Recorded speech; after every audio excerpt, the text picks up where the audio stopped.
اللہ تبارک و تعالی کی آخری نبی رسول عربی صلی اللہ تعالی علیہ وسلم کی ولادت باسعادت کا مہینہ تشریف لاتا ہے۔ ہم اپنے گھروں پر، بازاروں میں، گلی محلوں میں جھنڈوں کا اہتمام کرتے ہیں، جھنڈے لگاتے ہیں۔ آخر ہم یہ جھنڈے لگاتے کیوں ہیں؟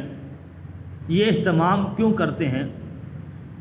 حضرت محمد مصطفیٰ صلی اللہ علیہ وسلم کے میلاد کے موقع پر ہم جھنڈے اس لیے لگاتے ہیں کہ حضرت جبرائیل امین علیہ السلام نے بھی 3 جھنڈے لگائے، ایک مشرق میں، دوسرا مغرب میں اور تیسرا کعبے کی چھت پر۔ اسی طرح الخصائص الکبریٰ میں ہے، حضرت بی بی آمنہ رضی اللہ تعالی عنہا فرماتی ہیں کہ میں نے دیکھا کہ 3 جھنڈے لگائے گئے، ایک مشرق میں، ایک مغرب میں اور ایک کعبہ معظمہ کی چھت پر، اور حضور صلی اللہ علیہ وسلم کی ولادت باسعادت ہو گئی۔